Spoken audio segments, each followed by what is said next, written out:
welcome to the Joinery Business Podcast. Today on the show, we have an incredibly special guest, Verity Hare, the founder and director of TradieWives. Often within the joinery industry, as well as other industries like it, there's commonly the story of the husband starting his business and the wife watching him get burnt out and deciding to step in and help in some way. TradieWives is a business dedicated to providing resources and support for women in similar positions, with a flourishing Facebook community and a conference being held on the 24th of May in Sydney. On today's episode, Verity speaks to Bruce about her background in the trades and what led her to starting TradieWives, as well as her thoughts and feelings surrounding the trades industries and why it's important for women to feel supported whether they're part of their husband's businesses or not. If you have any questions about today's episode, be sure to jump on over to the Joinery Business Hub on Facebook. Now, without further ado, let's jump into today's episode.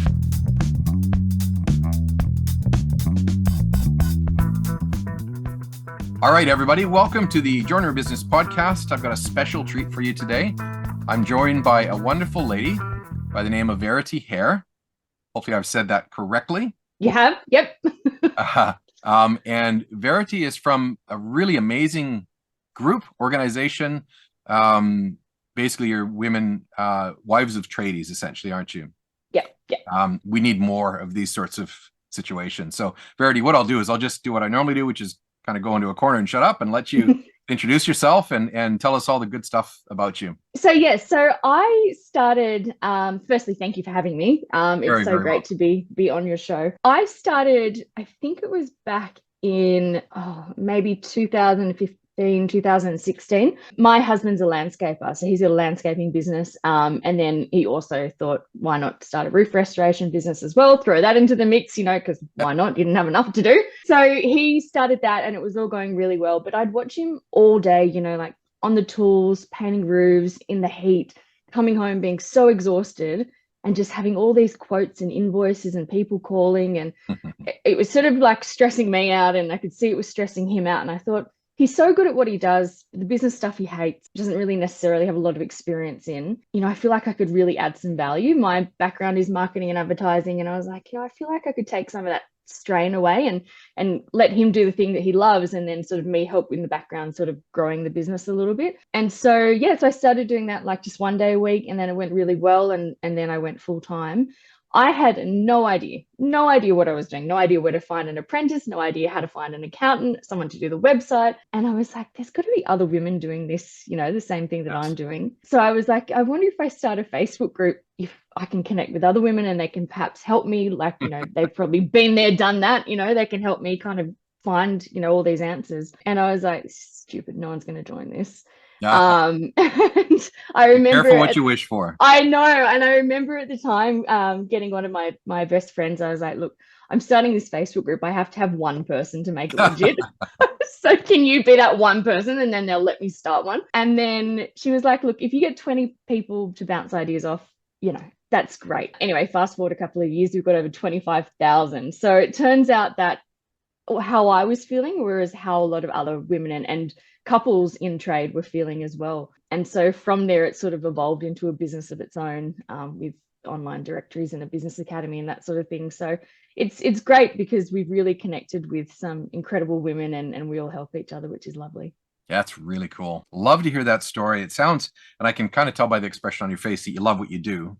I do. What is it that you love most about what you do? I think it's we're very lucky in that the group has got such wonderful people with such a vast range of experience that I feel like it's such a safe space where anyone can come in and ask any sort of question and not be worried about it, and everyone will jump in and support them. And to see people kind of go from struggling in their business to being able to get the right support, actually, like physical support from people, but also that kind of moral support from the community is really nice to see them go from struggling to sort of sorting it out and thriving it's really rewarding. Yeah. As you and I were talking before we jumped onto the podcast here, and I was mentioning that we've started in our program, we've started a Women's Elevate group as well, very much along the lines of our discovery was very much like yours, that there was this group of ladies that were kind of struggling with the communication factor, particularly in the industry. Our industry is very male dominated, as you're very familiar with. Mm-hmm.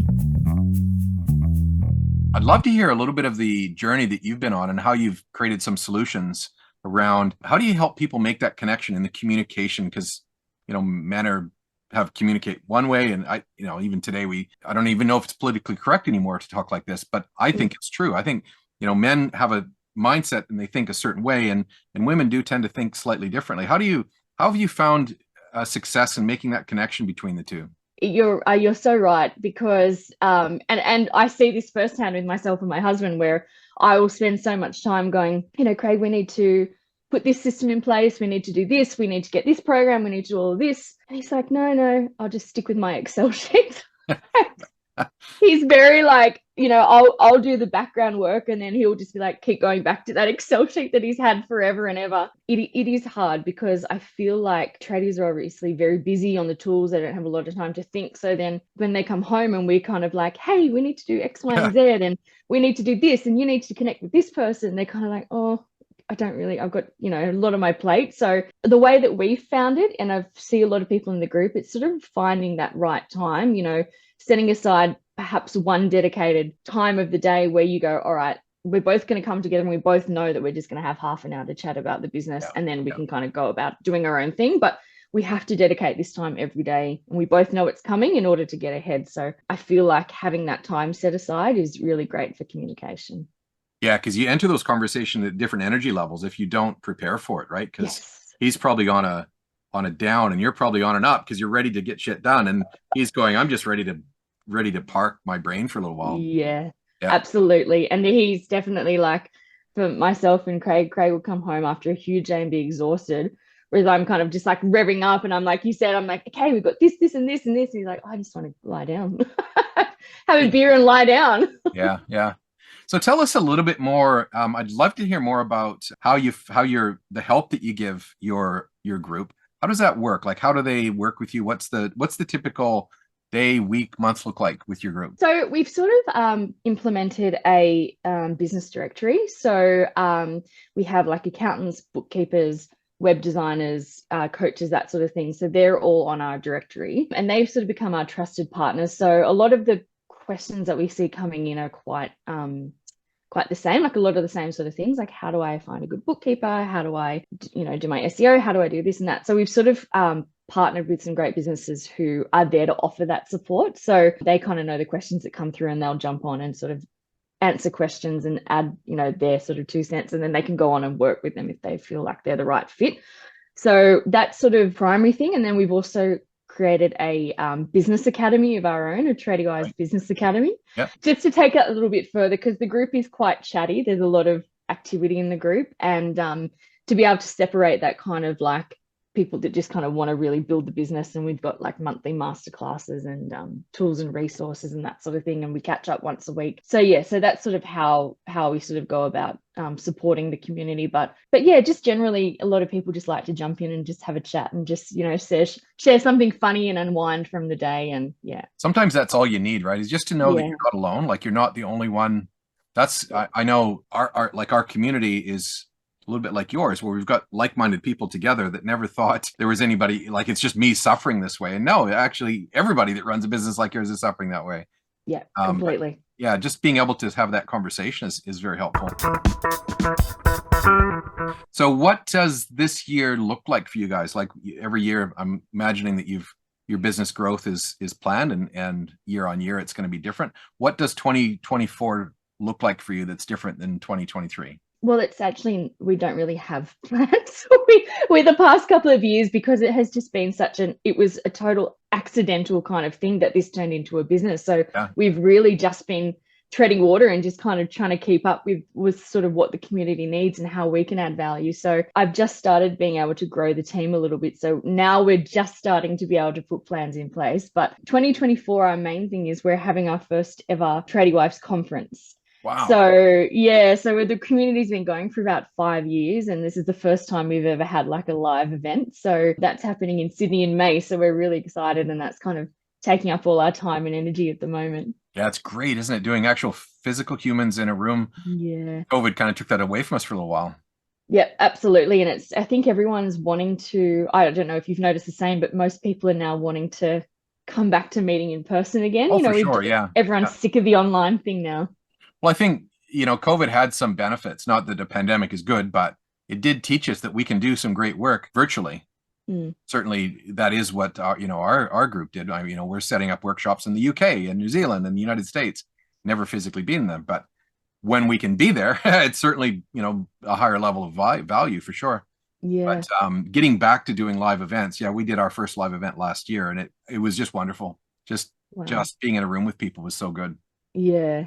So It'll be great. Where is your event going to be held? It's in Sydney. It's at the Ridges World Square Hotel. Nice. So in Sydney on the 24th of May. So that's, really exciting. Fantastic. Tell us a little bit about who is in your group. You've got, plumbers, electricians, that sort of thing, mostly around trade related businesses. We've got a lot of trades, and then we've also got a fair few professional services who are the ones, and that's sort of how it, works really well, because we do have the trades sort of all helping each other and giving advice. And then we've got the professional services who are sort of the professionals that can come in and going, yep, that's great that you're talking about it like this, but you actually can't do it like this. You have to do it, this way. So they're kind of there to kind of regulate a lot of the time we find people giving advice, it's really nice, but sometimes it's not the correct advice. So we're really cautious to make sure that the questions are being answered in the right way with the help of our professional services, and people aren't sort of coming in with a problem, perhaps being given the wrong advice and then going down another spiral. So we've got a really nice balance. It's wonderful. Sounds like a really, really positive group. So here's a question for you, and I always ask everybody this question. For some bizarre reason in life, you're only allowed to see one more concert or performance from a band or a performance of some kind, and you have to pick one, and it's the last one you're going to see for the rest of your life. And you could pick anybody, past or present. Who would you go and see? Who would you choose? Oh my God. That is the hardest question, Bruce. Oh my goodness. Past or present? Past or present. They could be dead or alive. Yes. Oh, that's really, really hard. I think it would be, I know I've missed the boat now, but I think it would be Elton John. Wow. Yeah. Yeah, I think it would be Elton John. Elton John, or going back, I think a Michael Jackson show. To have seen one of those live would have been unbelievable. Yeah, unbelievable. So either one of those, I think. Good choices. I like that. Yeah. My wife and I were fortunate. Well, I don't know when he was in Melbourne here. It must have been 7 years ago, maybe 8 years ago. And we went to his concert. It was, you're right. He's very good in concert. Yeah, such a great entertainer. I think seeing him 30 years ago would be better. Yeah, me too. He can hit the notes back then. Yeah. So true. Actually, I watched it, I think it was the Grammys with Billy Joel, and I was like, sometimes things are better just left as they were a few years ago, Yeah. That's so true. Yeah. I consistently keep saying James Brown, and I'm not going to change my decision at this point, but I am rethinking. As more I ask this question, the more I explore who else. Yeah. James Brown was a good one too. It's a very good one. He would have been awesome. Well, this has been really awesome. So if you could pick one thing or maybe two things that you think makes a difference in the world to the people you work with, what would be the biggest thing you think you help people? Like, how are people changed as a result of being connected to you in the world? I feel like it is, not feeling so isolated. And I think as well, a lot of the group are regional too. And I think the isolation, and especially for women, in our sort of roles, leaving their perhaps corporate jobs to come and work in the trade, and going from working with a lot of people to just sort of being at home and not really having anyone around. I think it is quite isolating. And I feel like sort of being in a community like that it sort of breaks up that isolation, and it makes things, not feel, makes you feel less alone, because a lot of times you're going through something and there's, so many other people that have gone through the same thing and come out the other side and are so willing to give advice. So I think it's not feeling so isolated and knowing there is a community of other people that are there sharing the same problems and joys that you go through as well. That's such a great answer, because I know when we got you to join us in the podcast, we asked for what would the topic be, and you said the power of the community, which is so cool, because we're building businesses, of course, but the community, when the business is seen as a community, and the community that you're in a group of businesses is seen as a community, it's a different way of looking at it, isn't it?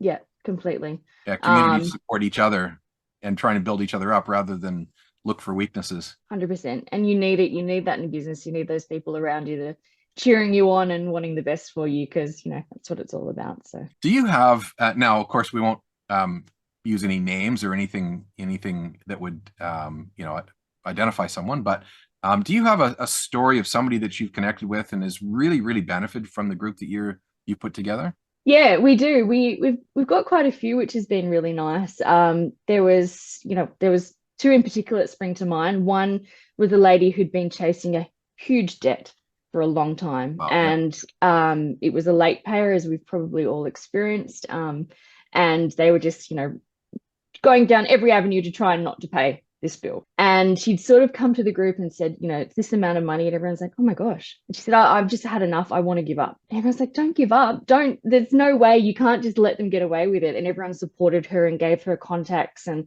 ways that they'd recovered money in the past. Anyway, she ended up going to the tribunal and she won. So she got all her money, which is really nice. And yeah, so people sort of come in and feel like, oh no, it's just too hard. I want to give up. It's too much for me. But they've actually come in with a problem and everyone sort of supported them to then, follow through and go for the money, which is really great. And then we had another lady that had sort of asked a lot of business questions, and I'd sort of watched her gradually propel forward and forward and forward in her business. And she and her husband just ended up winning a award for best in their trade at a local award ceremony. So that was so really nice to see as well. Yeah, that was really lovely to see. You probably find a lot of the tradespeople that your group supports are very kind of work in isolation, right? They don't think about joining groups or even trying to win awards or being part of things like that. So it's good to see that you're creating the support to get those tradies to do that sort of thing. Yeah, absolutely. Yeah, it's great. Well, this has really been awesome. I love learning more about what you're doing. I'd love to stay in touch and just, exchange ideas and stuff like that. Yeah, I'd love that too. Tell us a little bit about how, because we work with manufacturing businesses essentially that have tradies in them, but they're not business owners, they're employees. So we tend to not, you know what I mean? We don't really go after tradies so much as part of our group. But if someone was an electrician or a plumber or a carpenter or a landscaper or any of those sorts of things listening to this podcast, how would they get in touch with you? How would they contact you? Probably the easiest thing to do is jump on our website, which is www.tradiewives.com.au. Nice. And we've got all the information there. We've got how to join the group, how to contact us, all our directories as well, if people are needing to look for any support or whatever. So everything's on there. So probably that's the best place to go. That's an easy way to get started. Yep. And you're probably on social media, as I know you are, all the regular channels. Yep. Instagram, Facebook. Yep. Awesome. Verity, it's been really awesome catching up with you. I really appreciate you jumping onto our podcast. Thank you very much for taking the time. Thank you for having me. Look forward to chatting with you again soon. Absolutely. We'll definitely keep in touch. Fantastic. Thank you. Thank you, Bruce. Cheers.